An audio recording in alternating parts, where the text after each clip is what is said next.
நீதிமொழிகள் 3 5 மற்றும் 6. நீதிமொழிகள் 3, 5, 6. உன் சுய புத்தியின் மேல் சாயாமல், கவனமா பாருங்க, உன் சுய புத்தியின் மேல் சாயாமல் உன் முழு இருதயத்தோடும் கர்த்தரில் நம்பிக்கையாயிருந்து உன் வழிகளிலெல்லாம் அவரை நினைத்துக்கொள். அப்பொழுது அவர் உன் பாதைகளை செவ்வைப்படுத்துவார். அல்லேலூயா. நம்ம வாழ்க்கையே ஒரு வழியில போற மாதிரி தான். நம்மளுடைய வழியில எல்லாம் ஆண்டவரை நினைச்சுக்கணுமா? அப்போ அவர் எல்லாவற்றையும் செவ்வையாய் நடத்துவார். ஆண்டவரோடு இணைந்து ஒரு மகிமையான எதிர்காலத்தை சந்திப்பது எப்படி? சாதாரண எதிர்காலம் இல்ல, மகிமையான எதிர்காலம். ஹல்லேலூயா. எத்தனை பேர் மகிமையான எதிர்காலத்துக்கு ஆயத்தமா இருக்கிறீங்க?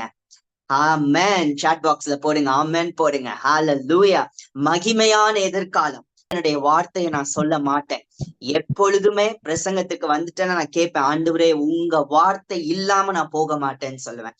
ஆண்டவர் அவருடைய வார்த்தையை கொடுத்திருக்கிறார். உங்களுக்கு ஒரு மகிமையான எதிர்காலம் உண்டு. Hallelujah. It's going to be glorious, a glorious future. மகிமையான எதிர்காலம். மகிமைங்கிறது அழகுங்கிற வார்த்தையை விட பெருசு, உயர்வுங்கிற வார்த்தையை விட பெருசு. அதுதான் மகிமை. மகிமையான எதிர்காலத்தை ஆண்டவர் கொடுக்கிறார். மகிமை என்றால் என்ன? ஆண்டவருடைய மகத்துவம், அவருடைய கேரக்டருடைய அழகு, அவருடைய மேன்மை. அப்படிப்பட்ட மேன்மையான எதிர்காலத்தை, உன்னதமான எதிர்காலத்தை, ஒரு பரலோக வாசிக்கு எப்படி ஒரு எதிர்காலம் அமையணுமோ அப்படிப்பட்ட எதிர்காலத்தை உங்களுக்கு கொடுக்க போகிறார். தேவனுடைய பிள்ளைகளுக்கு எப்படிப்பட்ட எதிர்காலம் இருக்கணுமோ அப்படிப்பட்ட எதிர்காலத்தை உங்களுக்கு கொடுக்க போகிறார். ஹல்லேலூயா. எல்லாவற்றிலும் கர்த்தர் உங்களை மகிமையாய் மாற்ற போகிறார். முழு இருதயத்தோடும் ஆண்டவர் மேல நம்பிக்கையாயிருக்கணும். ஆகவேதான் ஆண்டவர் உங்களுக்கு சொன்னார், ஆண்டவரோடு இணைந்து மகிமையான எதிர்காலத்தை நீங்கள் சந்திக்க போறீங்க. ஆண்டவரோடு இணைந்து நீங்க போகும் பொழுதுதான் உங்களுக்கென்று ஒரு மகிமையான எதிர்காலம் உண்டு.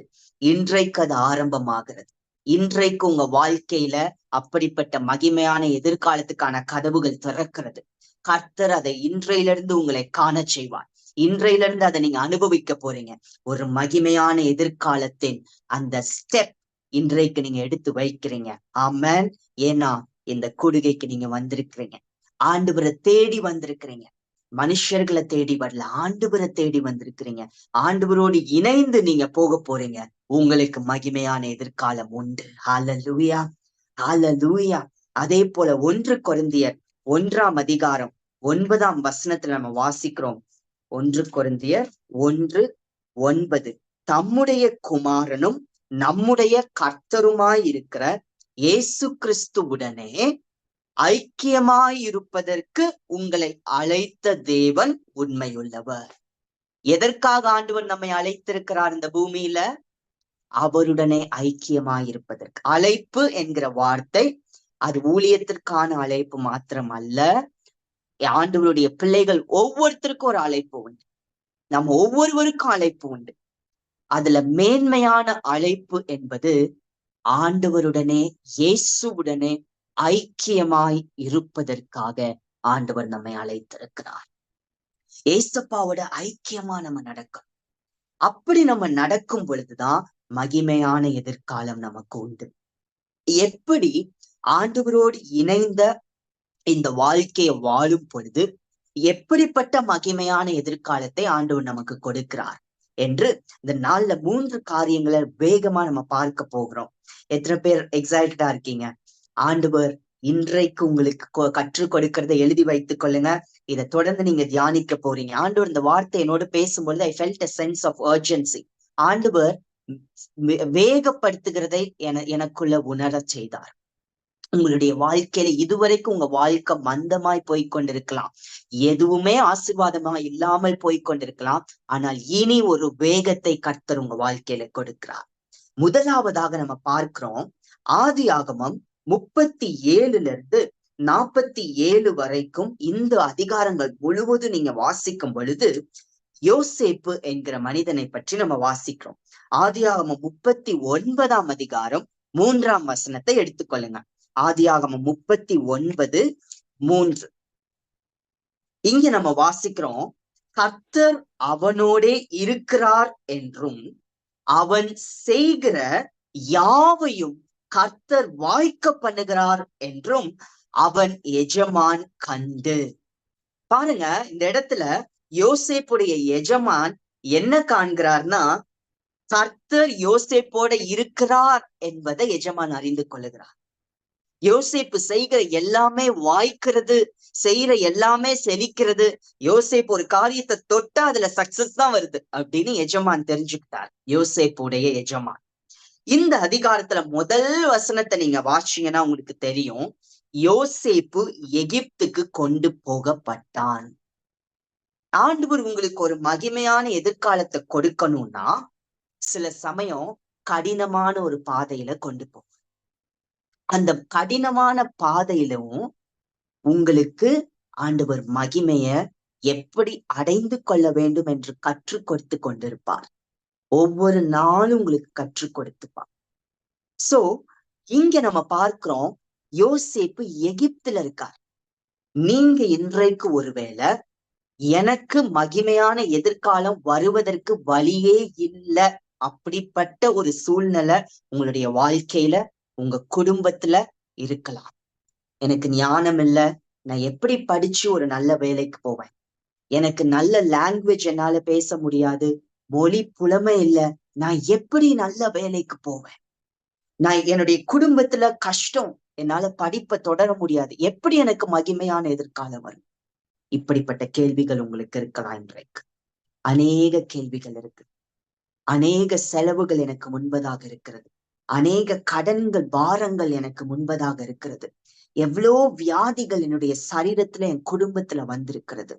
இது எல்லாத்தையும் தாண்டி மகிமையான எதிர்காலத்துக்குள்ள நான் எப்படி போக முடியும் நீங்க கேள்வி கேட்டு கொண்டிருக்கலாம்.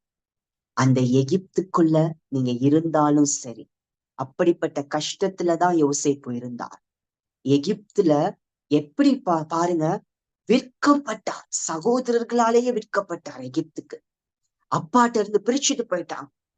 யோசேப்ப செல்லமா வீட்டுல வைத்து வளர்த்து செல்லமா வைத்த பிள்ளை, ஆனா ஆண்டவர் பிரித்து கொண்டு போய் ஒரு கடினமான பாதையை அனுமதிக்கிறார். எப்படி பாருங்க யோசேப்பு. இன்றைக்கு யோசேப்பு போல நீங்க எகிப்துல கூட இருக்கலாம். உங்களை சுற்றிலும் நீங்க மகிமையான எதிர்காலத்தை அனுபவிக்கவே முடியாது என்று உங்களை ஒடுக்குகிற ஜனங்கள் மத்தியில நீங்க இருக்கலாம். ஆனால் நீங்கள் கர்த்தருக்குள் இருக்கும் பொழுது, யோசேப்பை போல ஆண்டவரை விடாமல் பற்றி கொள்ளும் பொழுது, கட்டாயம் ஆண்டவர் அந்த மகிமையான எதிர்காலத்தை உங்களை அடைய செய்வார். யோசேப்பு அதுக்கு பெரிய ஒரு எக்ஸாம்பிள். இங்க பாருங்க, 2வது வசனத்துல வாசிக்கிறோம், கர்த்தர் யோசேப்போட இருந்தார், அவன் காரிய சித்தி உள்ளவனானான். ஆண்டவர் உங்களோடு இருப்பதனால் நீங்கள் காரிய சித்தி உள்ளவர்கள். நீங்க செய்யறது எல்லாத்தையும் ஆண்டவர் வாய்க்க செய்வார். வாய்க்க செய்யறது மாத்திரமல்ல, ஆண்டவர் உங்களோடு இருப்பதை நிரூபிப்பார். இப்ப ஒருவேளை அது தெரியாம இருக்கலாம், ஆனால் 3ஆம் வசனத்துல வாசிக்கிறபடி யோசேப்போட இருந்ததை கர்த்தர் நிரூபித்தது போல நீங்கள் செய்கிற எல்லாவற்றையும் செழிக்க செய்து கர்த்தர் உங்களோடு இருக்கிறார் என்பதை நிரூபிப்பார். உங்களை சுற்றி உள்ள ஜனங்கள் மத்தியில, உங்களை ஏளனமாய் பேசினவங்க மத்தியில ஆண்டவர் உங்களோடு இருக்கிறார் என்பதை நிரூபிப்பார். உங்க வேலை ஸ்தலத்துல நீங்க எப்படிப்பட்ட வேலையில இன்றைக்கு இருந்தாலும் சரி, நீங்க செய்யறது எல்லாத்தையும் கர்த்தர் வாய்க்க செய்ய போகிறார். ஆண்டவர் உங்களோடு இருக்கிறார் என்பதை உங்கள் எஜமான்கள் மத்தியில நிரூபித்து காட்டுவார். அல்லேலூயா. கர்த்தர் கட்டாயம் செய்வார். பாருங்க, இதோட யோசேப்புடைய வாழ்க்கை முடியல, அவர் நிரூபிச்சாரு. அதற்கப்புறம் தான் அவருக்கு பிரச்சனையே வருது. 5ஆம் வசனம்ல இருந்து 7ஆம் வசனம் போயிட்டீங்கன்னா உங்களுக்கு தெரியும், இந்த இடத்துல யோசேப்புக்கு ஒரு பிரச்சனை வருகிறது. யோசேப்புக்கு வருகிற பிரச்சனையில யோசேப்பு தப்பித்து ஓடுகிறார். டெம்டேஷன், சோதனைய மேற்கொண்டு ஓடுகிறார். உங்க வாழ்க்கையில மகிமையான எதிர்காலத்துக்குள்ள நீங்க போகும் பொழுது உங்களுக்கு அநேக சோதனைகள் வரும். அந்த சோதனைகளிலும் ரோமர் 8:37 எல்லாரும் எடுத்துக்கொள்ளுங்க. நம்ம எல்லாரும் வாலிபர்கள், இந்த வசனம் அதிகமா நமக்கு தெரியணும். ரோமர் 8:37. இவை எல்லாவற்றிலேயும் நாம் நம்மில் அன்பு கூறுகிறவராலே முற்றும் ஜெயம் கொள்ளுகிறவர்களாய் இருக்கிறோம். ஹல்லேலூயா. எல்லாவற்றிலும் நாம் ஜெயம் கொள்ளுகிறவர்களாய் இருக்கிறோம். இது வாலிபர்களுக்கு மட்டும் இல்ல, வயசானவங்களுக்கும் தேவைதான். எல்லாரையும் ஆண்டவர் ஜெயம் கொள்ளுகிறவர்களா வைத்திருக்கிறார். உங்களுக்கு பலவீனம் வந்தாலும் நீங்கள் ஜெயம் கொள்ளுகிறவர்கள், உங்களுக்கு சோதனை வந்தாலும் ஜெயம் கொள்ளுகிறவர்கள், வியாதி வந்தாலும் ஜெயம் கொள்ளுகிறவர்கள், எல்லாவற்றிலும் நீங்கள் ஜெயம் கொள்ளுகிறவர்கள். அது வெறும் ஜெயம் கொள்ளுகிறவர்கள், முற்றும் ஜெயம் கொள்ளுகிறவர்கள், முற்றும் ஜெயம் கொள்ளுகிறவர்கள். எல்லாரும் சொல்லுங்க, நான் முற்றும் ஜெயம் கொள்ளுகிறவன். ஆமென். நீங்க வேலை செய்கிற இடத்துல, படிக்கிற இடத்துல, உங்க குடும்பத்துல, உங்களுடைய தெருவுல, உங்களுடைய சுற்றி உள்ளவர்கள் ஜனங்கள் மத்தியில நீங்கள் தான் ஜெயம் கொள்ளுகிறவர்கள். ஏன்னா நீங்கள் கர்த்தரோடு இணைந்து ஒரு வாழ்க்கைய வாழ்றீங்க. உங்களுக்காக ஒரு மகிமையான எதிர்காலம் ஆயத்தமாகி கொண்டிருக்கிறது. ஹல்லேலூயா. ஆதியாகமம் 45:8 வாசிக்கிறோம். ஃபைனலி கடைசியா யோசேப்பு என்ன பண்ணுகிறார்? அந்த எகிப்து தேசத்தின் அதிபதியாய் மாறுகிறார். நீங்க ஆண்டவரோடு இணைஞ்சு இருந்துட்டீங்கன்னா போதும், யோசேப்பு மாதிரி உங்களுக்கு உங்க வாழ்க்கையில எவ்வளவு சோதனை கஷ்டம். இதுக்கிடையில யோசேப்பு பலமுறை சிறைக்கு போகிறார். செய்யாத குற்றத்துக்காக சிறை தண்டனை அனுபவிக்கிறார், கஷ்டப்படுறார். ஆனா யோசேப்புக்கு கடைசியாய் வருகிறது கர்த்தர் கொடுக்கிற மகிமை எப்படிப்பட்டது தெரியுமா? உங்களை சாதாரண போத்திபாருடைய இடத்துல மட்டும் அதிகாரியா வைக்கிறது இல்ல, ஓவராலா எகிப்துக்கு பிரைம் மினிஸ்டர் மாதிரி கர்த்தர் யோசேப்பை உயர்த்தி வைத்தார். ஹல்லேலூயா. அதுதான் கர்த்தர் உங்களுக்கு கொடுக்கிற உயர்வு. அது சாதாரணமா வராது.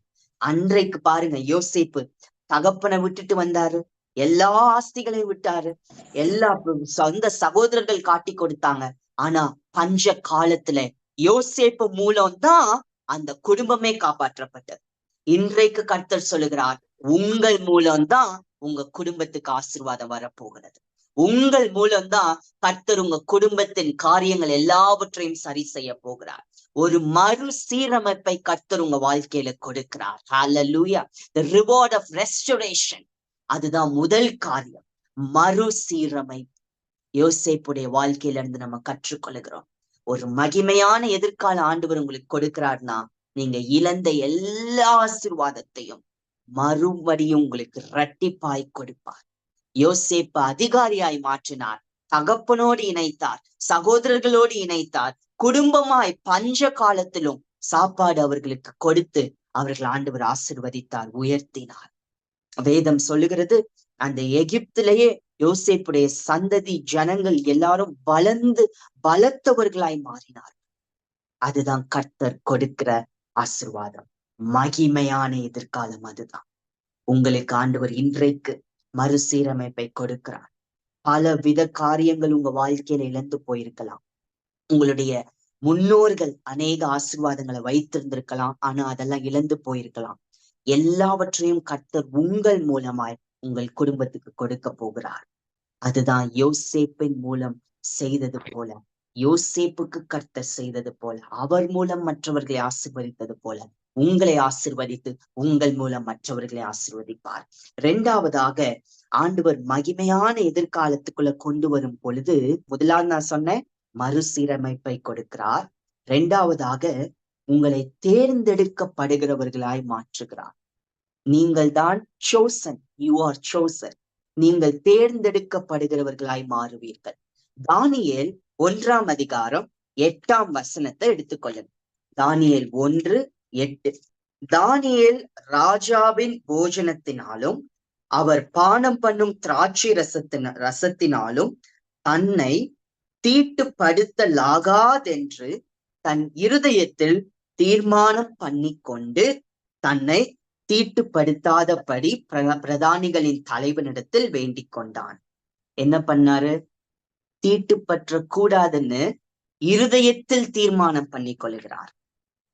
யோசேப்பு என்ன பண்ணினாரு? சோதனை வரும் பொழுது ஓடினார். தானியேல் ஸ்டைல் பாருங்க, இருதயத்துல தீர்மானம் பண்றார். நீங்க சோதனை வரும் பொழுது அங்க இருந்து ஓடுறது மாத்திரம் இல்ல, உங்களுடைய இருதயத்துல தீர்மானமும் பண்ணிக்கொள்ள வேண்டும். அப்பதான் உங்களுக்கு மகிமையான எதிர்காலத்தை நீங்கள் சுதந்திரிக்க முடியும். யோசேப்பு அன்றைக்கு போத்திபார் அரண்மனையில இருந்து ஓடினாலதான் அன்னைக்கு பார்வோனிடத்துல போய் பார்வோனுக்கு அடுத்தபடியான ஒரு இடத்தை யோசேப்புக்கு கர்த்தர் கொடுத்தார்.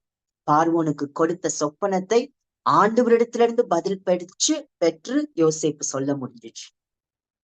ஆண்டவர் உங்க கூட இல்லைன்னா எப்படி நீங்க குறுக்கு வழியில போய் மேல வந்தாலும் அது நிலைக்கவே முடியாது. ஆண்டவர் கொடுத்தால் மாத்திரம்தான் அது நிலைக்கும். அந்த தானியேல் பாருங்க, தன்னுடைய இருதயத்துல யோசனை பண்ணிட்டார், இருதயத்துல தீர்மானம் பண்ணிட்டார். Purposed in his heart, determined. அப்படிப்பட்ட தானியேலுக்கு 1ஆம் அதிகாரம் 19ஆம் வசனத்துல வாசிக்கிறோம், அவர்கள் எல்லாருக்குள்ளும் தானியேலும் அவருடைய ஃப்ரெண்ட்ஸும் தான் வேறொருவரிலும் அவர்களை போல காணப்படவில்லை. அவர்களை போல வேற யாரையுமே ராஜா பார்க்கலையாம்.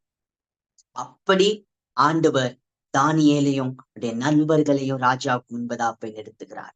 உங்க வாழ்க்கையில ஆண்டவரிடத்துல, ஆண்டவரே உம்மோடு நான் இணைந்து நடப்பதற்கு என்னுடைய இருதயத்துல தீர்மானம் பண்ணி கொள்ளுகிறேன் என்று நீங்க நினைக்கிறீங்களோ, இருதயம்னா உங்களுடைய ஆத்மாவில, முழு ஆத்மாவில நீங்க தீர்மானம் பண்ணிக்கொள்ள.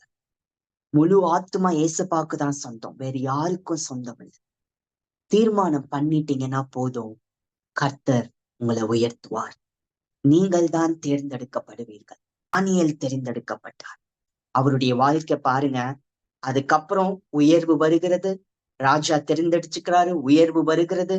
பல விதமான போராட்டம் வருது. லயன்ஸ் டென்ல எல்லாம் போடுறாங்க, சிங்கக்கெபியில போடுறாங்க, பிரச்சனை வருகிறது. ஆனால் எல்லாவற்றிற்கும் மேல ஆண்டவர் அவரை உயர்த்தி மேல கொண்டு போய் நிறுத்துகிறார்.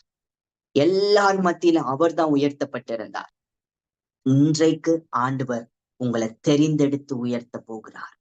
அதுதான் உங்களுக்கு ஆண்டவர் கொடுக்கிற மகிமையான எதிர்காலம். எத்தனை பேர் உங்களுக்கு விரோதமா சதி ஆலோசனை செய்தாலும் அது வாய்க்காது. ஏன்னா உங்களுக்கு மகிமையான எதிர்காலம் ஆண்டவர்ட்ட இருந்து வருகிறது. ஹல்லேலூயா.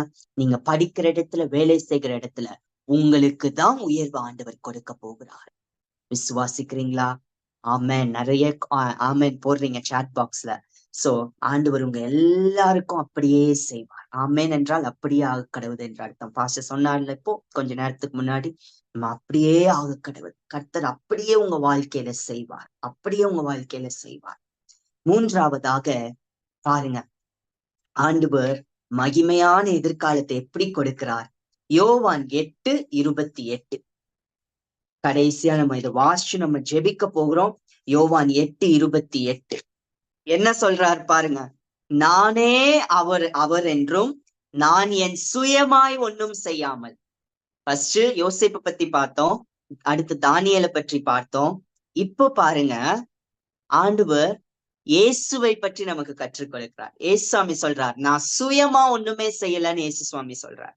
அவர் மனுஷனாய் உலகத்திலே அவதரித்து வந்த பொழுது சுயமாய் ஒன்னும் செய்யாமல் பிதா போதித்தபடியே இவைகளை சொன்னேன் என்று சொல்லுகிறார்.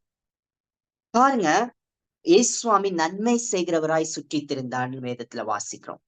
அப்போ ஆண்டவரோடு இணைந்து, பிதாவோடு இணைந்து அவர் இந்த பூமியில எல்லாவற்றையும் செய்கிறார், பேசுகிறார். இங்க நான் எனக்கு போதித்தபடியே இவைகளை சொன்னேன், ஐ ஸ்பீக், பேசினேன் என்று எழுதப்பட்டிருக்கிறது. அப்போ அவர் சொன்னார்னா அவர் பிரசங்கம் பண்ணினது மாத்திரமல்ல, அவர் உனக்கு சுகம் உண்டாகட்டும்னு சுகமளிக்கும் வார்த்தைய பேசினதும் பிதாவோடு இணைந்திருந்து பேசினனாலதான் அற்புதம் நடந்துச்சு. அவர் தீர்க்க தரிசன வார்த்தையை பேசின போதும் ஆண்டவரோடு இணைந்து பிதா போதித்தபடியே பேசினதுனாலதான் அந்த தீர்க்க தரிசன வார்த்தை நடந்துச்சு. விடுதலைக்கான வார்த்தையை பிசாசு பிடித்தவர்களை பார்த்து பேசும் பொழுதும், இவனை விட்டு வெளியில போ என்று சொல்லும் பொழுதும் அவர் பிதாவோடு இணைந்திருந்ததுனாலதான் அவர் பேசும் பொழுது அங்கே விடுதலை உண்டாயிற்று. நீங்க ஆண்டவரோடு இணைந்திருக்கும் பொழுதுதான் உங்க மூலம் ஆண்டவர் வெளிப்படுவார், உங்க மூலம் அற்புதங்கள் அடையாளங்கள் நடக்கும். அதுதான் பிலிப்பியர் 2:9-10-11 பிலிப்பியர் 2:9-10-11 நம்ம வாசிக்கிறோம். தேவன் எல்லாவற்றிற்கும் மேலாக இயேசு உயர்த்தினார். இயேசுவின் நாமத்தில் வானோர் பூதலத்தோர் பூமியின் கீழானோர் முழங்கால் யாவும் முடங்கும்படிக்கும் நாவு யாவும் அறிக்கை பண்ணும்படிக்கும் எல்லா நாமத்திற்கும் மேலான நாமத்தை கொடுத்தார். பாத்தீங்களா எவ்வளவு அருமையான வார்த்தை. அப்போ இயேசு பிதாவோடு இணைந்து பூமியில அவருடைய வாழ்க்கையை நடத்தினதுனாலதான் அவருக்கு எல்லாவற்றிற்கும் மேலான உயர்வை ஆண்டவர் கொடுத்தார். நீங்க ஆண்டவரோடு இணைந்து இந்த பூமியில வாழும் பொழுதுதான் உங்களுக்கு பரலோக உயர்வு ஆண்டவர் கொடுக்கிறார். ஹெவன்லி எக்ஸால்டேஷன் உங்களுக்கு ஆண்டவர் கொடுப்பார். பரலோகத்திலிருந்து அந்த உயர்வு வருகிறது, சாதாரணமா இல்ல. பரலோகத்திலிருந்து ஒரு காரியம் வந்துருச்சுன்னா அதை யாருமே புடுங்க முடியாது, தடுக்க முடியாது. பரலோகத்திலிருந்து உங்களுக்கான ப்ரொவிஷன் வரும். பரலோகத்திலிருந்து உங்களுக்கான தேவைகள் சந்திக்கப்படும். பரலோகத்திலிருந்து உங்களுக்கு சப்ளை வரும். இயற்கைக்கு அப்பாற்பட்ட காரியங்கள் உங்களுடைய வாழ்க்கையில செய்வார். எப்போனா நீங்க ஆண்டவரோடு இணைந்து நடக்கும் பொழுது. திடீர்னு நீங்க ஓபன் பண்ணி பாப்பீங்க, உங்களுக்கே கஷ்டமான சூழ்நிலையில கையில காசே இல்லைன்னு நினைக்கும் பொழுது ஏதோ ஒரு இடத்துல ஆண்டவர் உங்களுக்கு பணத்தை கண்டுபிடிக்க செய்வார். உங்களுடைய வீட்டுல இருந்து அந்த தேவையை நீங்க சந்திப்பீங்க. அதுதான் ஆண்டவர் உங்களுக்கு அப்போ உங்களுக்கு தேவை எப்பெல்லாம் வருகிறதோ எல்லாவற்றையும் சரியான நேரத்துல உங்களுக்கு கொடுத்து நடத்துவார். அதுதான் பரலோகத்திலிருந்து வருகிறது. உங்களுக்கு ஒரு இவ்வளவு பெரிய உயர்வை நான் வாழ்க்கையில அனுபவிப்பனா அடைவனான்னு நீங்க யோசிக்கலாம். ஆனா அது பரலோகத்துல இருந்து வரும் பொழுது அந்த உயர்வு கட்டாயம் உங்க வாழ்க்கையில வரும். ஒருவரும் தடை செய்ய முடியாது, எதுவும் தடை செய்ய முடியாது. இயேசுவை போல தேவனோடு நம்ம இணைந்து நடக்க வேண்டும். இந்த 3 காரியத்தை ஞாபகம் வைத்துக் கொள்ளுங்க. முதலாவது, நம்ம ஆண்டவரோடு இணைந்து ஒரு மகிமையான எதிர்காலத்துக்குள்ள போக போறோம். முதலாவது, உங்களுக்கு யோசேப்பை போல ஓடுங்க. சோதனை வரும் பொழுது ஓடுங்க. ஆண்டவரோடு இணைந்து வாழுங்க. ஜெயம் கொள்ளுகிறவர்கள் நீங்க என்று நீங்க நினைத்துக் கொள்ளுங்க. அப்பொழுது கர்த்தர் உங்களை ஆசீர்வதித்து உங்களை மறுசீரமைக்க செய்வார். அநேகருடைய வாழ்க்கையை கட்ட செய்வார். உங்களுக்கு ஆசீர்வாதத்தை கொடுப்பார். 2வதாக, தானியேலை போல இருதயத்தில் தீர்மானம் பண்ணும் பொழுது, இன்றைக்கு அந்த தீர்மானத்தை பண்ணுங்க, தள்ளி போடாது, இப்போ பண்ணுங்க. இப்ப நம்ம ஜெபிக்க போறோம். இருதயத்தில் தீர்மானம் பண்ணும் பொழுது ஆண்டவர் உங்களை தெரிந்தெடுக்கப்பட்டவர்களாய் மாற்றுவார். எத்தனை பேர் வந்தாலும் உயர்வுக்காக நீங்கள் தான் தெரிந்தெடுக்கப்படுவீர்கள். உங்களுக்கு ஆண்டவர் உயர்வை கொடுப்பார். எங்க போனாலும், என்ன இன்டர்வியூ போனாலும் சரி, படிக்கிற இடத்துல சரி, எல்லாவற்றிலும் நீங்க தெரிந்தெடுக்கப்பட்டவர்கள். You will be the chosen one because you are walking with God. நீங்க ஆண்டவரோடு இணைந்து நடக்கிறீர்கள். கடைசியாக, இயேசுவை போல பிதாவோடு இணைந்து அவர் சொல்லுகிறத மாத்திரம் பேசி அவர் சொல்லுகிறபடியே நம்ம வாழ்க்கையை நடத்தும் பொழுது மகிமையான பரலோக உயர்வு ஆண்டவர் கொடுக்கிறார். பூமிக்குரிய உயர்வு இல்ல, பரலோக உயர்வு. பரலோகத்திலிருந்து டைரக்டா உங்களுக்கு ஆசீர்வாதம், சப்ளை எல்லாம் வரும். நாம் ஜெபிப்போமா? அப்பா பிதாவே, இந்த நாள்ல இணைந்திருக்கிற ஒவ்வொருவருக்காய் ஜெபிக்கிறேன். அப்பா, இந்த நாள்ல நீர் எங்களோடு பேசுற நம்முடைய வார்த்தைகளுக்காய் நன்றி அப்பா, நன்றி. இயேசுவின் நாமத்தினால ஒவ்வொருடைய வாழ்க்கையில உம்முடைய ஆசீர்வாதத்தை அனுபவிப்பதற்கு விரோதமா இருக்கிற எல்லா தடைகள் உடைக்கப்படுவதாக. பரம்பரையாய் வருகிற சாபங்கள் கிறிஸ்து இயேசு சிலுவையில சுமந்து தீர்த்து விட்டீர். இப்பொழுது அந்த ஆசீர்வாதத்தை சுதந்திரித்துக் கொள்ளுகிறோம். சொல்லுங்க, ஆண்டவரே, நான் விசுவாசிக்கிறேன். இயேசு எங்களுக்காக எல்லா சாபங்களையும் பாவங்களையும், எல்லா முன்னோர்களுடைய பாவங்கள் சாபங்களையும் நீர் சுமந்து தீர்த்து விட்டீர். இப்பொழுது நாங்கள் இயேசுவின் நாமத்தினால, எல்லாரும் சொல்லுங்க, இயேசுவின் நாமத்தினால அந்த ஆசீர்வாதத்தை நாங்கள் சுதந்திரித்துக் கொள்ளுகிறோம். எல்லாரும் ஜெபிங்க, சொல்லுங்க, வார்த்தைகளை சொல்லுங்க. ஆண்டவர் இப்பொழுது உங்களுக்கு வழிகளை திறக்கிறார். நீங்க பேச பேச இப்பொழுது வனாந்திரத்திலே ஆண்டவர் இஸ்ரவேல் ஜனங்களுக்கு வழியை காண்பித்தது போல ஆண்டவர் இப்பொழுது உங்கள் வாழ்க்கையில எல்லாவற்றையும், வனாந்திரம் போல உங்க வாழ்க்கை இருக்கலாம். ஐயோ, கஷ்டத்துக்கு மேல கஷ்டம், வியாதிக்கு மேல வியாதி, எல்லா மருத்துவ செலவுகள் வருகிறதே, படிப்புல எனக்கு ஞானம் இல்ல, ஃபெயிலியர்ஸ்க்கு மேல ஃபெயிலியர்ஸ் பார்த்து கொண்டிருக்கிறீங்க. ஆனால் இன்றைக்கு கர்த்தர் உங்க வாழ்க்கையில வழிகளை திறக்கிறார். அது ஆசீர்வாதத்திற்கான வழி. கானானுக்குள் பிரவேசிக்கிறதற்கு செல்வதற்கான வழி கர்த்தர் இப்பொழுது உங்களுக்கு ஏற்படுத்தி கொடுக்கிறார். இயற்கைக்கு அப்பாற்பட்ட ஆசீர்வாதம் இப்பொழுது ஒவ்வொருடைய வாழ்க்கையில கட்டவிழ்க்கப்படுவதாக இயேசுவின் நாமத்தினால, இயேசுவின் நாமத்தினால. தேவனே, நீர் பெரியவர், நீர் மகத்துவர், நீர் உன்னதர். கர்த்தர், நீர் ராஜரிகம் பண்ணுகிறேன், அற்புதத்தை செய்கிறதற்காக உமக்கு நன்றி. Thank you father. ஒவ்வொருடைய வாழ்க்கையில மறுசீரமைப்பு உண்டாவதாக இயேசுவின் நாமத்தினால். இழந்து போன ஆசீர்வாதம் மீண்டும் வருவதாக, இரட்டிப்பான ஆசீர்வாதம் உண்டாவதாக, இரட்டிப்பான ஆசீர்வாதம் உண்டாவதாக. இப்பொழுது சொல்லுங்க, ஏசப்பா, யோசேப்பை போல என்னுடைய இருதயத்துல ஆண்டவரே உம்மை விட்டு தூரம் போகாமல், சோதனைகளை விட்டு தூரம் ஓடுவதற்கு இப்பொழுது தீர்மானித்துக் கொள்ளுகிறேன். தானியேலை போல தீர்மானித்துக் கொள்ளுகிறேன். சொல்லுங்க, இப்பொழுது ஒரு தீர்மானத்தை எடுக்கிறேன். என் இருதயத்துல தீர்மானித்துக் கொள்ளுகிறேன். ஆண்டவரே, உம்மை விட்டு விலக மாட்டேன், உம்மோடு இணைந்து நடப்பேன். நீர் என்னை நேசிக்கிறீர், நான் உம்மை நேசிக்கிறேன், உம்மோடு இணைந்து நடப்பேன். சொல்லுங்க, ஆண்டவர் உங்க சத்தத்தை கேட்கிறார், உங்க இருதயத்தை பார்க்கிறார். பரிசுத்த ஆவியானவருடைய இணைந்து நடங்க, பரிசுத்த ஆவியானவருடைய இணைந்து நடப்பேன் என்று வாக்கு கொடுங்க. Thank you Jesus, thank you Lord. ஒவ்வொருவரையும் பரிசுத்த ஆவியானவர் ஆளுகை எடுக்கிறதற்காக மக்கள் நன்றி, நன்றி, நன்றி, நன்றி. இயேசுவை போல பரிசுத்த ஆவியினால் நிறைந்து ஆண்டவரே பிதா போதிக்கிறபடியே பேசும்படியா கர்த்தர் ஒவ்வொருடைய வாழ்க்கையை மாற்றுகிறதற்காக மக்கள் நன்றி, உமக்கு நன்றி. இயேசுவின் நாமத்தினால ஒவ்வொருடைய வாழ்க்கையில உயர்வு வருவதாக, வேலை ஸ்தலத்தில் உயர்வு வருவதாக, எல்லாருக்கும் தயவு உண்டாவதாக, கர்த்தர் தயவு உண்டு பண்ணுவீராக, ஞானம் உண்டாவதாக. எலும்புகளிலே பிரச்சனைகள் இருக்கிறது, ஏசப்பா இப்பொழுது உங்களை சுகமாக்குகிறார் இயேசுவின் நாமத்தினால. எலும்புகளை நினமுள்ளதாக்குகிற கர்த்தர், எலும்புகளை நினமுள்ளதாக்குகிறதற்காக உமக்கு நன்றி. Thank you Jesus. எல்லா வயிற்று வலிகள் மறைவதாக இயேசுவின் நாமத்தினால. வியாதியுள்ள இடத்துல கரங்களை வைங்க, ஆண்டவர் இப்பொழுது உங்களுக்கு சுகத்தை கொடுக்கிறார். பிரேயர் ஆயில் எடுத்து கையில வைங்க இயேசுவின் நாமத்தினால. என்னை எடுத்து ஜெபித்தது அப்ளை பண்ணுங்க. இப்பொழுது இயேசு சுவாமி உங்களுக்கு சுகத்தை கொடுக்கிறார். வேதத்துல எழுதப்பட்டிருக்கிறபடியே என்னை பூசி ஜெபிக்கும் பொழுது சுகம் உண்டாகும். இப்பொழுது என்னை எடுத்து ஜெபித்து பூசுங்க இயேசுவின் நாமத்தினால. இப்பொழுது இப்பொழுது your oil denotes the power of the Holy Spirit, your oil denotes anointing, your oil denotes the blood of Jesus. இயேசுவின் நாமத்தினால இப்பொழுது என்னை பூசுகிற நேரத்துல இப்பொழுது சுகம் உண்டாவதாக. be healed in the name of Jesus. எல்லா ஸ்கின் அலர்ஜி மாறுவதாக இயேசுவின் நாமத்தினால, மறைந்து போவதாக, எல்லா கட்டிகள் உடைக்கப்படுவதாக இயேசுவின் நாமத்தினால. இப்பொழுது சுகம் உண்டாவதாக by the power of the Holy Spirit. இயேசுவினுடைய வல்லமையுள்ள நாமத்தினால இப்பொழுது விடுதலை உண்டாவதாக. இருதயத்தை கர்த்தர் தொட்டு சுகமாக்குவீராக. நன்றி, நன்றி, நன்றியப்பா. எல்லா பேக் பெயின் இயேசுவின் நாமத்தினால மறைவதாக, இயேசுவின் நாமத்தினால. இப்பொழுது பாதங்களில் இருக்கிற வலிகள் மறைவதாக, இயேசுவின் நாமத்துல சுகம் உண்டாவதாக. நன்றி. பலப்படுத்தும், பலப்படுத்தும், பலப்படுத்தும். நன்றியப்பா, நன்றியப்பா. எல்லாம் இந்த நாள்ல அப்பா அநேகர் இணைந்திருக்கிறான்.